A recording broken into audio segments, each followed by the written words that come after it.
বিষয়ে আপনাদের আমাদের আমরা বললাম আমাদের এই অনেকগুলো ইস্যু রয়েছে। আমরা অবশ্যই সেখানে গিয়ে সিএসসি বরাবর কিংবা এই বরাবর আমরা করতে পারতাম, কিন্তু আমাদের তো 22 তারিখ থেকে জাতীয় নির্বাচনের আপনার প্রচারণা শুরু হয়ে যাবে। এখানে ঘেরাও ঘিরে যে 3টা বিষয় নিয়ে আপনারা অভিযোগ করলেন, এই 3টা বিষয় একেবারে স্পেসিফিক ছোট করে বললে আমাদের।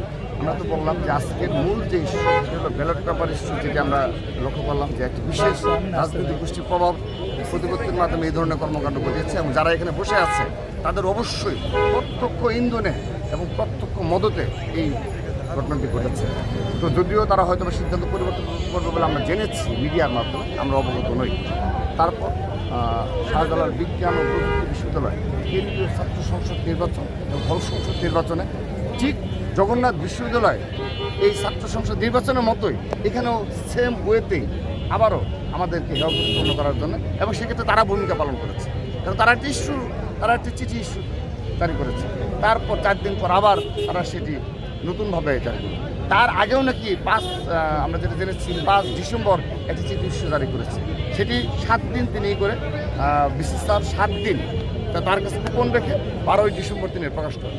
অর্থাৎ এই যে বিষয়গুলো টোটালি হলো একটি বিশেষ রাজনৈতিক দলের ছাত্র সংগঠনের ইচ্ছার প্রতিফলন, যেন আমাদেরকে হেয় প্রতিপন্ন করা যায়। তো আমরা কিন্তু দেখেন, আমি আবারও বলছি, চট্টগ্রাম বিশ্ববিদ্যালয় আমাদের যে স্টেপ বাই স্টেপ আমাদের প্রিপারেশন নেওয়ার পর চট্টগ্রাম বিশ্ববিদ্যালয় এবং জগন্নাথ বিশ্ববিদ্যালয় সাধারণ শিক্ষার্থীদের বিপুল সংখ্যক ম্যান্ডেট নিয়ে কিন্তু আমাদের যারা প্রার্থী ছিল তারা ঘুরে দাঁড়িয়েছে, এবং বেশ কিছু সম্পাদক পদে সদস্য পদে কিন্তু তারা জয়লাভ করেছে।